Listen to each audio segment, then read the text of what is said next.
اعوذ باللہ من الشیطان الرجیم بسم اللہ الرحمن الرحیم۔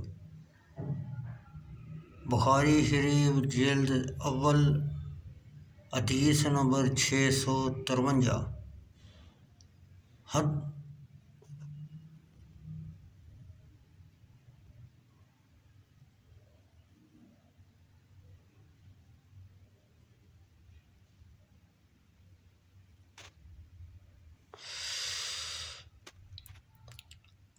انس بن مالک رضی اللہ تعالیٰ عنہ روایت کرتے ہیں، رسول اللہ صلی اللہ علیہ وسلم گھوڑے پر سوار ہوئے اور اس سے گر گئے، جس سے آپ کے دائیں پہلو میں چوٹ آ گئی۔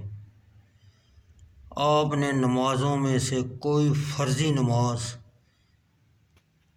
ظہر یا عصر پڑھی اور آپ بیٹھے ہوئے تھے اور ہم نے آپ کے پیچھے بیٹھ کر نماز پڑھی۔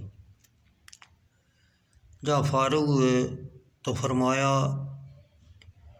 امام اسی لیے مقرر کیا جاتا ہے کہ اس کی اتباع کی جائے، اور جب امام کھڑا ہو کر نماز پڑھے تم بھی کھڑے ہو کر پڑھو، اور جب امام رکوع کرے تم بھی رکوع کرو، اور جب وہ رکوع سے سر اٹھائے تم بھی سر اٹھاؤ، اور جب وہ سمع اللہ لمن حمدہ کہے تم بھی ربنا لک الحمد کہو، اور جب امام بیٹھ کر نماز پڑھے تم بھی بیٹھ کر نماز پڑھو۔ امام بخاری رحمۃ اللہ علیہ کے شیخ اور امام شافعی رضی اللہ عنہ کے شاگرد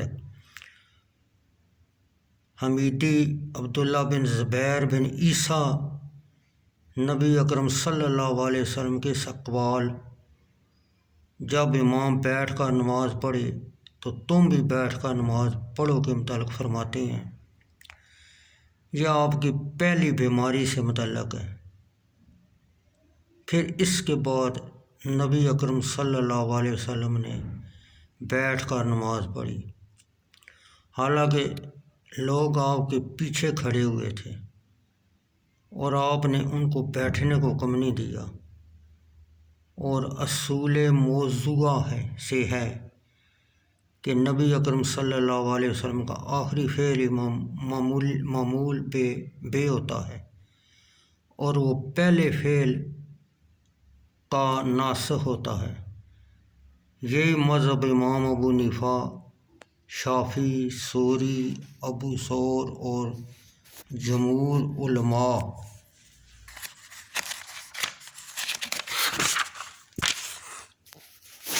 علماء نے سلف کا ہے۔